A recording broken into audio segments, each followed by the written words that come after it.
ಕನ್ನಡ ಜಾನಪದ ಪರಿಷತ್ತು ತಾಲೂಕು ಮಹಿಳಾ ಘಟಕ ಇಂಡಿ ಉದ್ಘಾಟನಾ ಸಮಾರಂಭ ಹಾಗೂ ಪದಪತ್ರ ಪ್ರದಾನ ಸಮಾರಂಭ.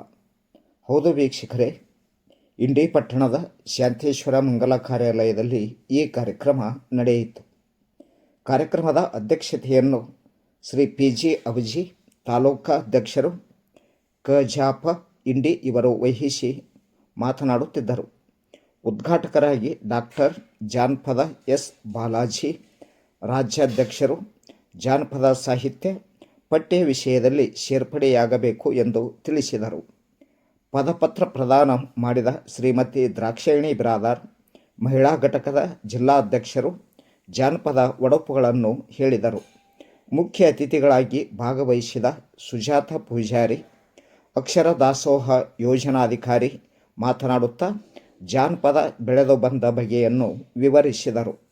ಅತಿಥಿಯಾಗಿ ಭಾಗವಹಿಸಿದ ಗೀತಾ ಗುತ್ತರಗಿಮಠ್, ಶಿಶು ಅಭಿವೃದ್ಧಿ ಯೋಜನಾಧಿಕಾರಿಗಳು ಮಾತನಾಡಿದರು. ಪ್ರಾಸ್ತಾವಿಕವಾಗಿ ಗೌರವ ಅಧ್ಯಕ್ಷರಾದ ಶೈಲಜಾ ಎಸ್. ತೆಲ್ಲೂರ್ ಮಾತನಾಡಿದರು. ನಂತರ ಪ್ರಾರ್ಥನೆಯನ್ನು ಸರೋಜಿನಿ ಕಾ ಮಾವಿನಮರ ಇವರು ನೆರವೇರಿಸಿಕೊಟ್ಟರು. ಪರಿಷತ್ ಗೀತೆ ಕಸ್ತೂರಿ ಅವಠಿ, ಆಶಯ ಗೀತೆ ಲಕ್ಷ್ಮೀ ಕಲಾ ಸಂಘದವರಿಂದ ನೆರವೇರಿತು.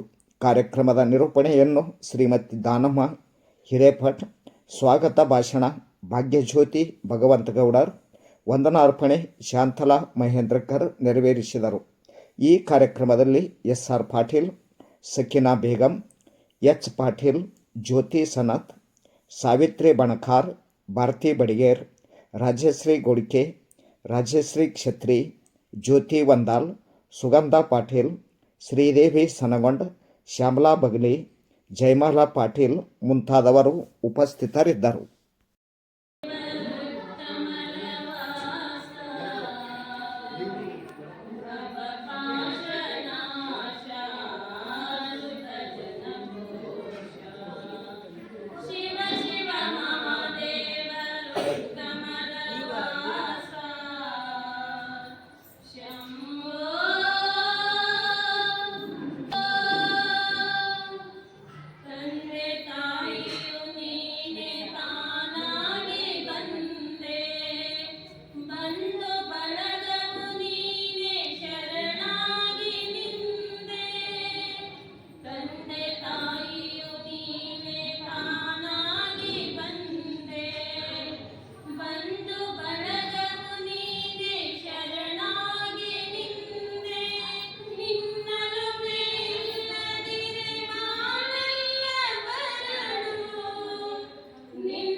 ಸಾಹಿತ್ಯವನ್ನು ಸಂಸ್ಕೃತಿಯನ್ನು ನೆಲಮೂಲ ಆಚರಣೆಗಳನ್ನು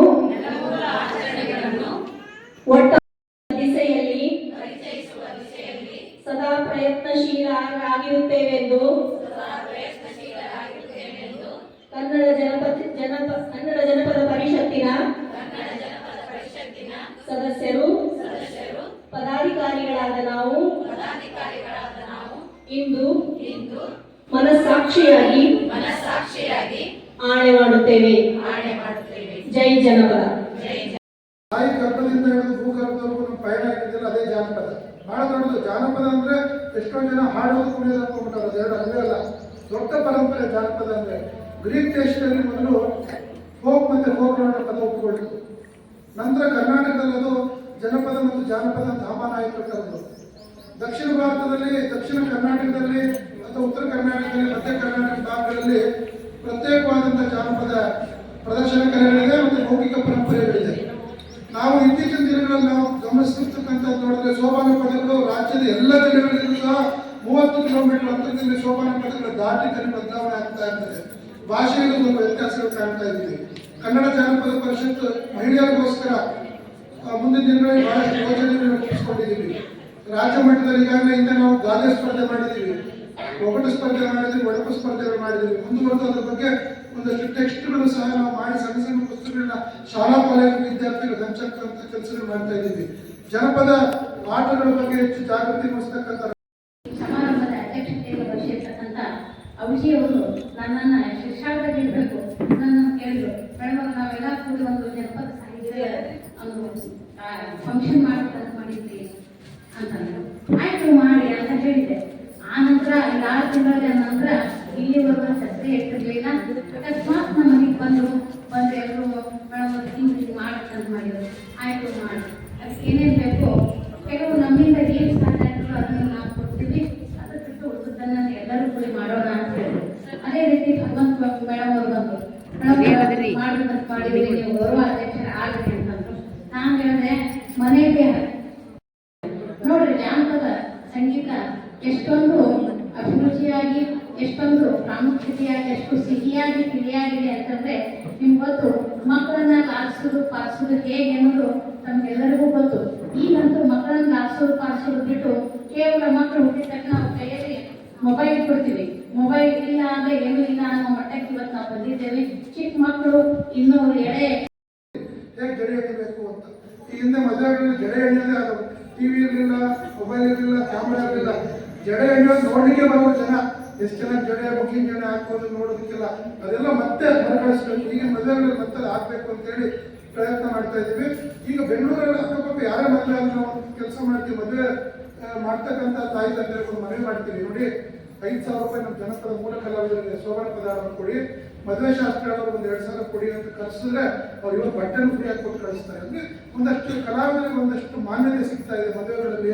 ಆ ರೀತಿ ಹೊಸ ಪೀಳಿಗೆಗಳಿಗೆ ಜನಪದವನ್ನು ಕಟ್ಕೊಡ್ತಕ್ಕಂಥ, ಮುರಿದು ಕಟ್ತಕ್ಕಂಥ ಒಂದು ಕೆಲಸ ಈಗ ಆಗಬೇಕಾಗಿದೆ. ಜಿಲ್ಲಾಧ್ಯಕ್ಷ ದಾಕ್ಷಾಯಣಿ ಅವರು ಬಹಳಷ್ಟು ಜನಪದ ಬಗ್ಗೆ ತಿಳ್ಕೊಂಡಿದ್ದಾರೆ. ಅವರು ಮುಂದಿನ ದಿನಗಳಲ್ಲಿ CDP ಅವರಿದ್ದಾರೆ ಇಲ್ಲಿ, ಮತ್ತೆ ನಮ್ಮ ಊಟ ಆಗ್ತಕ್ಕಂಥ ಮಿಡ್ ಡೇ ಮೀಲ್ಸ್ ಅಧಿಕಾರಿಗಳಿದ್ದಾರೆ. ಇವರೆಲ್ಲ ಸೇರಿ ಒಂದು ಇಲ್ಲಿ ಜಿಲ್ಲಾ ಮಹಿಳಾ ಸಮ್ಮೇಳನ, ಯಾಕಂದ್ರೆ ನಿಂಬೆಹಣ್ಣು ಅಂತ ಹೇಳಿದ್ದಾರೆ. ನಿಂಬೆಹಣ್ಣು ಬಹಳ ಇಷ್ಟ, ನಿಂಬೆಹಣ್ಣಿಂದ ಏನೂ ಆಗೋದಿಲ್ಲ, ಎಲ್ಲದಕ್ಕೂ ಬೇಕಾದ್ರಿಂದ ಜಿಲ್ಲಾ ಸಮ್ಮೇಳನ ಬಿಜಾಪುರದಲ್ಲಿ ಮಾಡಿ, ಇಲ್ಲೇ ಮಾಡಿ. ಯಾಕಂದ್ರೆ ವಿಶೇಷವಾಗಿ ಹೌಸಿಸರ್ ಇದ್ದಾರೆ, ಬಹಳಷ್ಟು ಕ್ರಿಯಾಶೀಲರು. ಮತ್ತೆ ಅವರು ಸಿಂಧಿಗೆ ಅಧ್ಯಕ್ಷರಾಗಿದ್ದಾಗ ರಾಮಪುರದಲ್ಲಿ ಮಾಡಿದ ಸಮ್ಮೇಳನ ಈ ರಾಜ್ಯದಲ್ಲಿ ಅದು ಸ್ವರ್ಣಾಕ್ಷರದಲ್ಲಿ ಬರೀತಕ್ಕಂಥ ಒಂದು ಸಮ್ಮೇಳನ. ನಮ್ಮ ಜೊತೆ ಸರ್ಕಾರಿ ಪರಿಷತ್ ಅಧ್ಯಕ್ಷರಿದ್ದಾರೆ. ಮತ್ತೆ ಈ ಉಪನ್ಯಾಸಕರಾಗಿ ಪ್ರಾಸ್ತಾವಿಕವಾಗಿ ಮಾಡ್ತಕ್ಕಂಥ ಶೈಲಜಾ ಮೇಡಮ್ ಅವರಿದ್ದಾರೆ. ನೀವೆಲ್ಲ ಇವತ್ತು ಲಂಬಾಣಿ ಸಂಸ್ಕೃತಿ ಇದೆ. ಇವತ್ತು ಬಹುತೇಕ ಈ ರಾಜ್ಯದಲ್ಲಿ ಮೊನ್ನೆ ತನಕ ಸೇವಾಲಾಲ್ ಜಯಂತಿ ಆಯಿತು. ಯಾವತ್ತಮ್ಮ ಆಯಿತು? ಫೆಬ್ರವರಿ ಮೊನ್ನೆ ಆಯ್ತಾ? ಓಕೆ. ಸೇವಾಲಾಲ್ ಯಾರು? ಸೇವಾಲಾಲ್ ಯಾರಮ್ಮ?